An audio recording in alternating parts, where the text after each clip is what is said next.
Welcome to the Jeffers Brief, only on Contra Radio Network. All right. Welcome back, Intelligentsia, Super Intelligentsia. Welcome back. Glad you're here. Yeah, kind of a little busy last week. Tried to get a show in, couldn't quite do it. Gonna do it now. I got some time. Doing it on a Monday, no less. So, but you know, the thing with doing the show is this: the Biden jackassery is on full 24-hour roll. I can't keep up. I can't. I try, just can't. So I picked out a few, mind you, a few items of interest, which I think you might enjoy. So I want to get it in there with you. Well, last time we talked, you talked about a few preppers out there, and patriots for that matter too, because it's important. The need for a security holster. Why you need it, how to use it, practice with it, all that stuff. We did that. All right. So, what do we want to talk about now? I can't tell you how distressed I am at that Barnum and Bailey level clown show that goes on in Washington, D.C. I mean, it's incredible. It just goes on. And it gets dumber by the day. It really does. And I got myself to the point now where I can turn on my local news, see what's really important, and then turn it off. I'm done. But it seems to me, America is falling. Let me rephrase that. The mainstream media is falling back into the same old routines. Have they not learned anything from the pandemic lockdowns? For me, we have learned one: we don't need, nor do we care about anything that those professional pretenders, those narcissistic animals in Hollywood say. We don't care what they have to say. Don't care about their opinions. And two, professional athletes. Again, we got by without them. We don't need them. We don't. But we gotta have the arts. We gotta have movies and plays. No, we got plenty of them. In fact, we've got so many TV shows that we can rerun. I mean, so many movie plots. I mean, think about this. Hollywood has run out of ideas. That's why they're doing all these remakes and reimaginings of other movies. One that no one asked for and no one cares. Now, you watch some of the network television shows now, and they all have this veil. Well, sometimes it's not even veiled. It's just outright open. But they've got the woke factor into their 23-minute half-hour show. Personally, I picked up on it when they brought the Goldbergs back. And about, I don't know, halfway through their season of the Goldbergs, they have this woke episode. I'm thinking, this is such bullshit, I can't stand it. Off. You know, I don't even watch half of it anymore because it's all garbage. And they're going to be sliding all these woke messages into commercials. For some reason, corporate America has bought into this idea that's being put out there that America is a systemically racist country. Okay. So they bought into it. Are you really surprised? After nearly 60 years of the liberals dominating academia, and higher education, and then high school, and now it's filtered down to elementary school. Are you surprised the decisions corporate America is making, considering that the supposed talent they're hiring coming out of college, they've been indoctrinated for 18 years and then some? So you have to ask yourself, what is going on? Well, you're seeing the fruits of it now. And it's our fault for allowing it. Should have told them no. We're not doing it. You know what? If your child decides to go on to higher education, check out the philosophy of the school. If you don't agree with the philosophy of the school, do not pay them. Have your child pick a different school. There are plenty of colleges, universities, community colleges all over this country. They're there. And not all of them subscribe to the socialist moniker, monkeying around that we hear out of Washington, D.C. It's pathetic. I'm glad my daughter's out. No, my daughter also went to the DePaul Business School, which she says, Dad, there are no liberals here. I said, well, I'm not surprised, because you're at the business school, which requires people to actually work and make money, not have corporations gift it to them. Oh, thank you for the donation. Please, sir, may I have some more?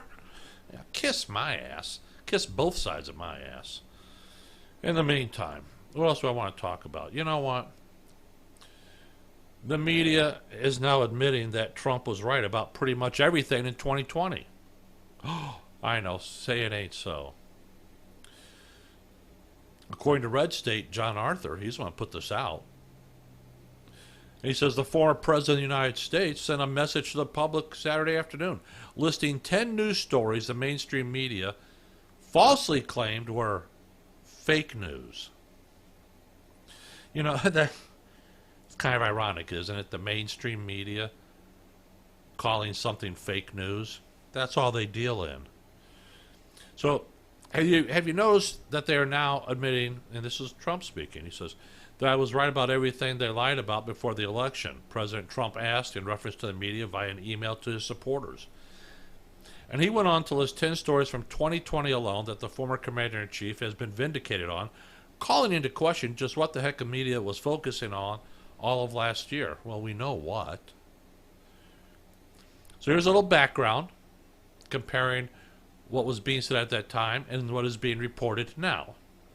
Now, the media first claimed hydroxychloroquine plus zinc would not help patients with COVID-19. Indeed, in November of 2020, NBC News ran a headline stating, "The evidence is clear, hydroxychloroquine doesn't help COVID-19 patients." But now, new studies show the medicine traditionally used for anti-malarial purposes does indeed serve some life-saving benefit for those with critical stages of COVID-19. So you compare that to November of 2020 NBC News headline to this one from the Washington Examiner in June of 2021, which says, study shows hydroxychloroquine and zinc treatments increased coronavirus survival rate by almost 3 times. Next, the media profusely condemned the Wuhan lab theory leak regarding the origins of the coronavirus as racist. But new evidence has emerged proving this theory is likely true. Even the Washington Post admits the media botched this major story. The media called the lab leak story a conspiracy theory. Now it's prompted corrections and serious new reporting, the paper recently declared. Third on Trump's list is the Hunter Biden laptop scandal. Remember that? Last fall, big tech and the mainstream media dismissed reports that the son of now President Joe Biden allegedly haphazardly forgot his laptop containing potentially incriminating and certainly embarrassing evidence at a computer store in Delaware. Major story implicating Joe Biden and possible Biden family corruption. Those who shared it were censored, but alas, this story too is true. You would think the media would be scrambling to investigate illicit activity between Hunter Biden, his father, and overseas business partners, but that seems unlikely. Just this week, the Department of Interior Inspector General reported that President Trump did not order BLM protesters to be removed for a photo op from Lafayette Square last summer for a photo op. On NBC.com, Jim Antley asked, Trump photo op at church wasn't why Lafayette Square was cleared. Where are the mea culpas? Democrats can't be for truth only when calling out Trump's lies. Not admitting error amid new evidence debases the truth they claim to revere. Indeed, Antley concludes that perhaps Trump's list of bogus stories confirms that if liberals disapprove of the misinformation bubble that has allowed falsehoods about the 2020 presidential election to fester, they must recognize the role stories like this have played in creating the market for it and avoid creating a misinformation bubble of their own. Now, remember reports that the United States ignored reports that Russia had placed bounties on American soldiers in Afghanistan? This is also completely false, with no evidence backing the claim. Likewise, experts claim that President Trump would need a miracle to provide COVID vaccines by the end of 2020. Again, as we all remember, vaccines were not only ready by the end of the year, but they were also being distributed. Republican Florida Governor Ron DeSantis was vilified by the media for opening his state. His argument was that safety and the economy must be balanced. Democratic governors like New York's Andrew Cuomo, California's Gavin Newsom, Michigan's Gretchen Whitmer, and not to mention the fat bastard in Illinois, Pritzker, locked down their own economies and kept people indoors. Now, thousands of deaths later, it seems like DeSantis had the proper approach. His state is doing phenomenally well economically and does not have a higher death rate than his counterparts in the aforementioned states. Of course, Red State has written exclusively on this topic from the get-go, defending DeSantis and exposing the fallacies of Democratic governors on the topic. Let's be honest about it. The Democrats politicized a disease, a virus, for their own cheap personal power grab. Don't take my word for it, take CNN's. Who say despite far fewer rules of restriction, Florida lands nearly in the middle of all states on the variety of coronavirus metrics. The state has had about 3% more COVID-19 cases per capita than the U.S. overall, but about 8% fewer deaths per capita. So more than 32,000 Floridians have died of COVID-19, and the state's per capita death ranks 24th in the nation. Next, thanks to the intrepid reporting by journalist Chris Rufo, the nation is abuzz with parents and local school board meetings across the country fighting back against critical race theory. If you don't know what that is, go back a couple of episodes here on the Jeffers Brief. I told you and explained to you what critical race theory, or CRT, is. Anyways, it's an educational philosophy which not only teaches but puts into practice discrimination against white students. And truly, any student who believes that we should not judge each other by the color of our skin but the content of your character. Leftists, of course, wrongly assert that CRT is tantamount to simple diversity trainings and other inclusion methods. In 2020, Trump signed an executive order barring critical race theory from the federal government after Rufo reported anti-white male trainings taking place in a variety of federal institutions. And of course, Trump was maligned as a racist by the mainstream press. Again, Red State has touched upon this topic too, but the legacy media is not only starting to dive more deeply into what it means. Lastly, President Trump received almost zero credit for his southern border policies. Now that President Biden is repealing nearly every Trump-era policy, the border immigration surge has returned. Mainstream media outlets are now admitting the border is the worst it has been in years. And keep in mind, these 10 stories were from 2020 alone. Imagine the amount of ink needed if we were to create a list of media lies for all of Trump's presidencies. One can't help but wonder how the election would have turned out in 2020 if we had a mainstream media who actually reported the truth and didn't simply run with the first thing that could harm President Trump's approval. We doubt that an honest legacy media will appear anytime soon, so in the meantime, keep listening to here, Contra Radio Network and others that we have, as well as Red State for the latest news delivered with accuracy, I might add. Well, it's true. It's absolutely true. Oh, it's amazing.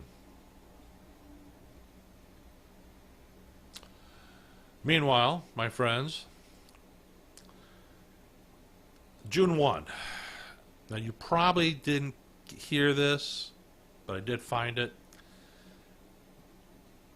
China is threatening the U.S. with an intense nuclear showdown as it ramps up the atomic program as a vital deterrent against America. This is from The Sun. It's a News UK company. In other words, it's a British news outlet.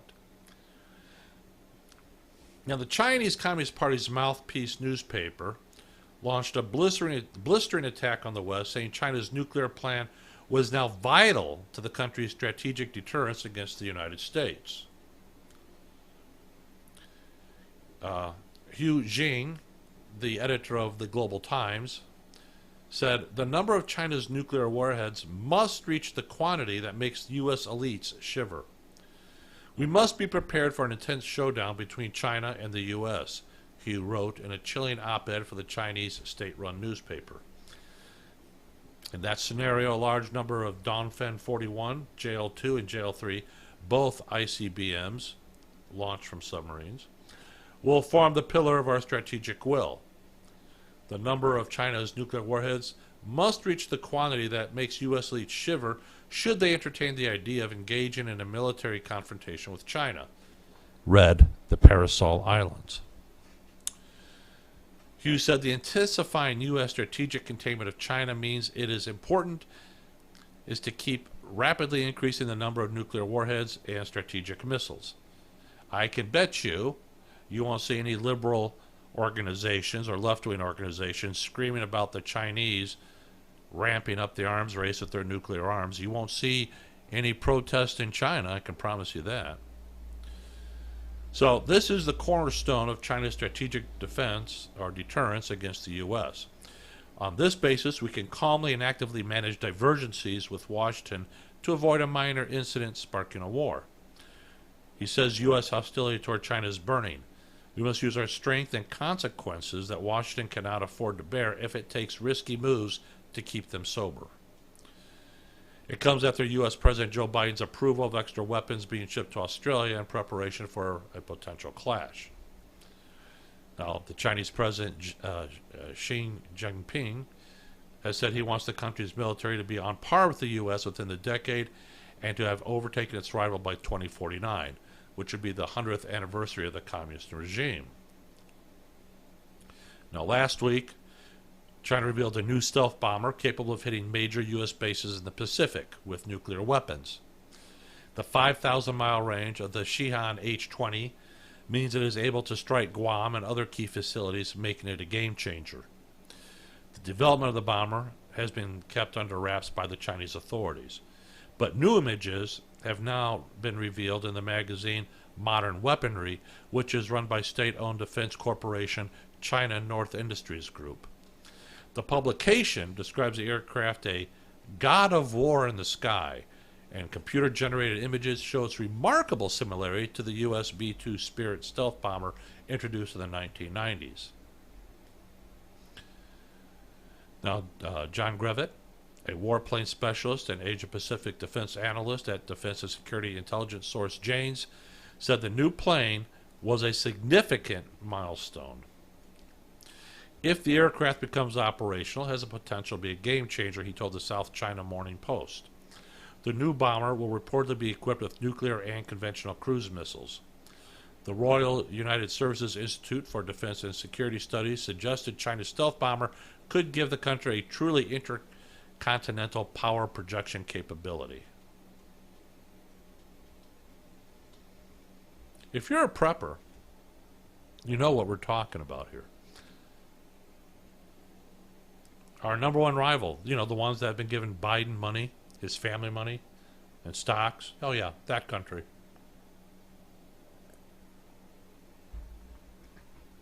Pathetic, if you ask me.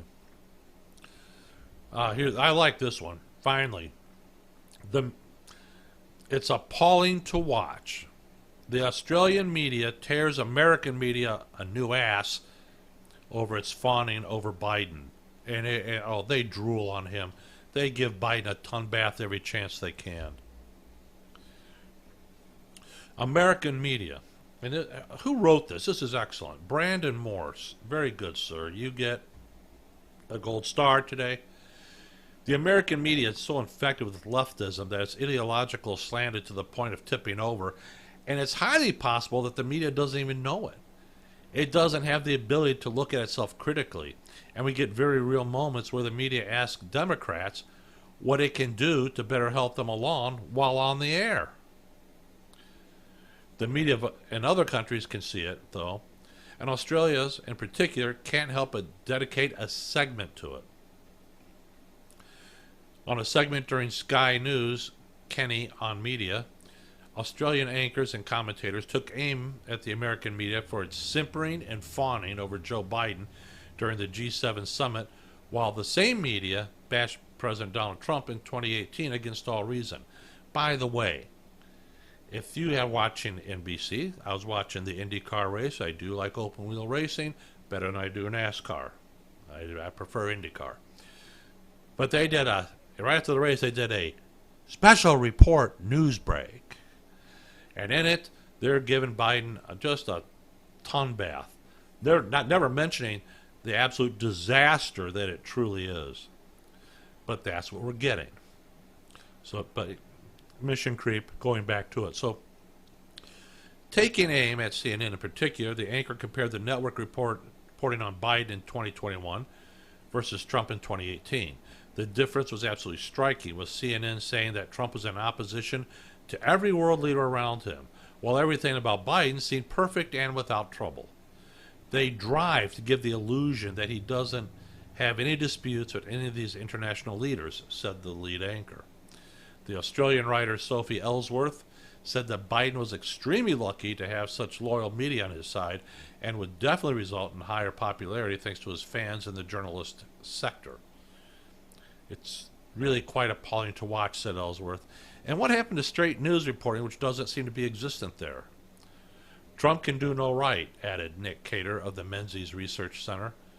There are considerable question marks over Biden's foreign affairs policies. They're not proven yet.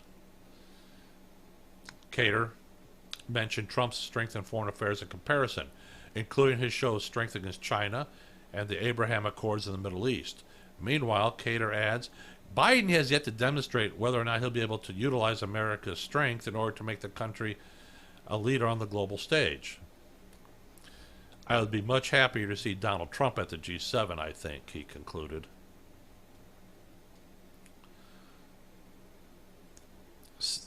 Here, you know what? Here, let me play it for you.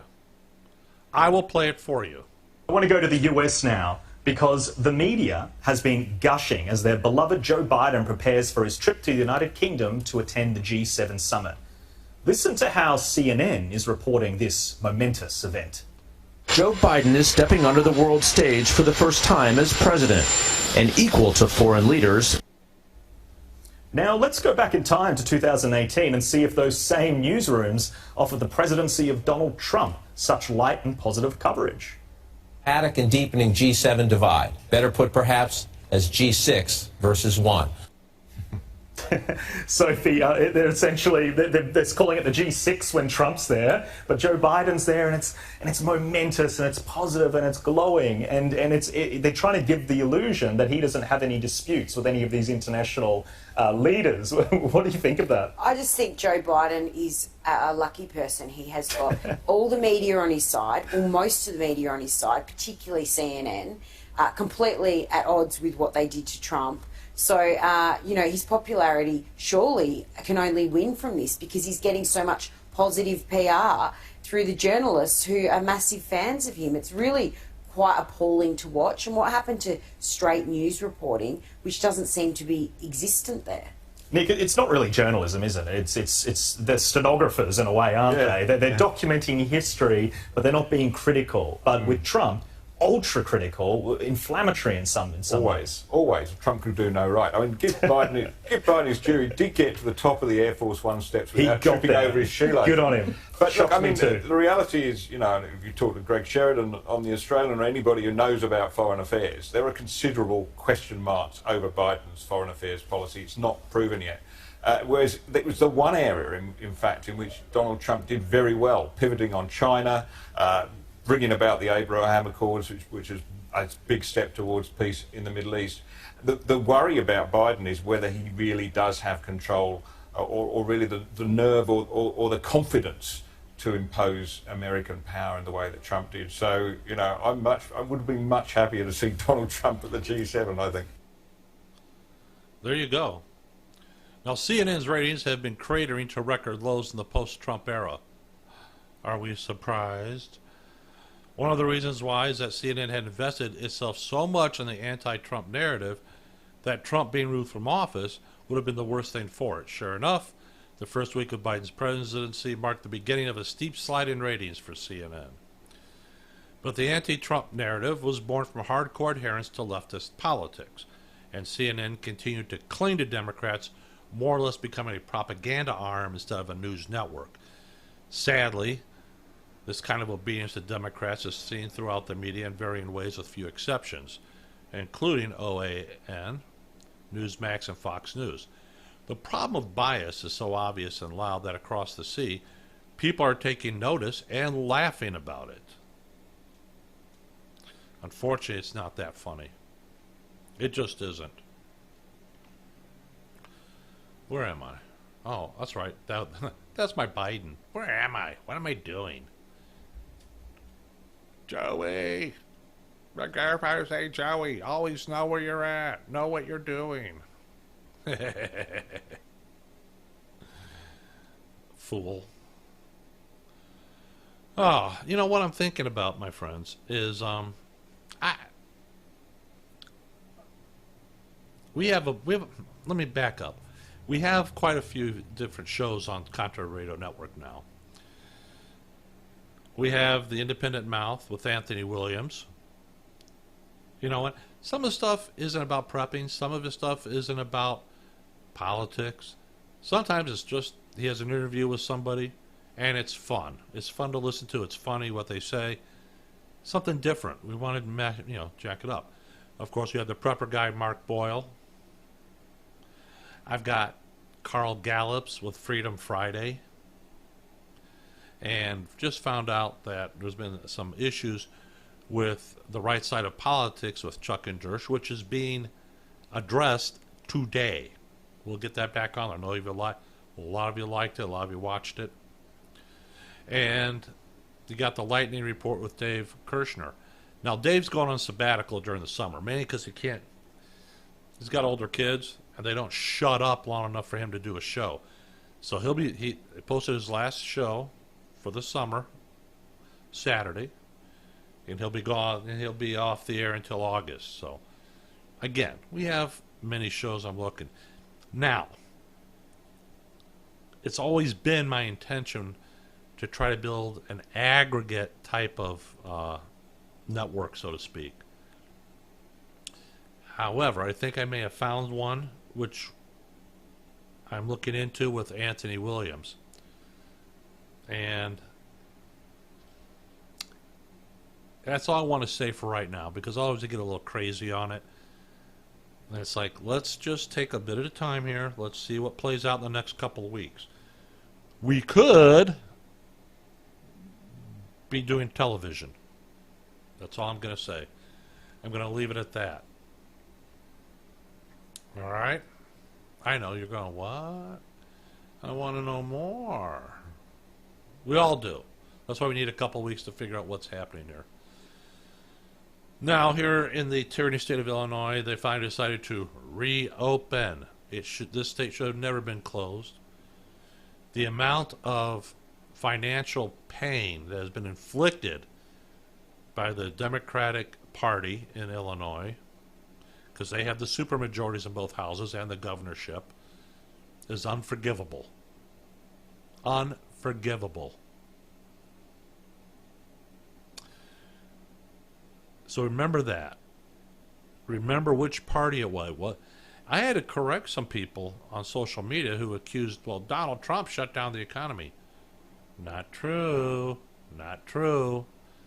The respective governors of each state did so. Now we have the feds who want to control everything. Look, the federal government doesn't do anything very well.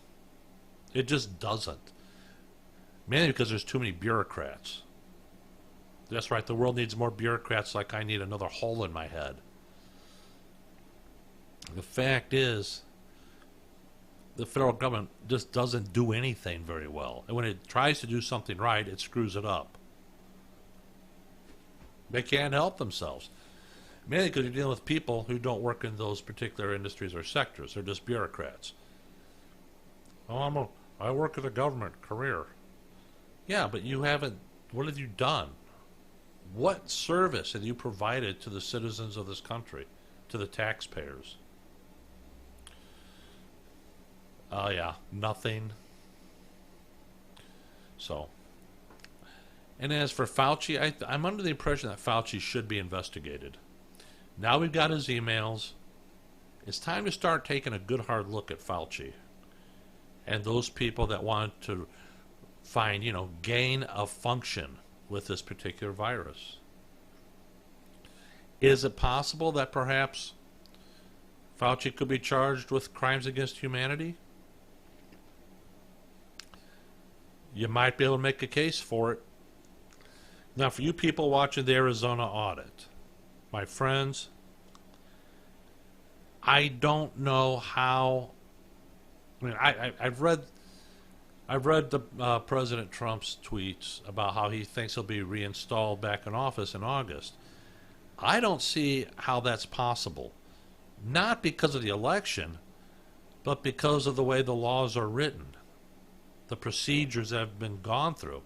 I don't see, and I could have missed it. I could very well be wrong. I don't see a remedy for when an election goes bad. When we have an election that's been, stolen.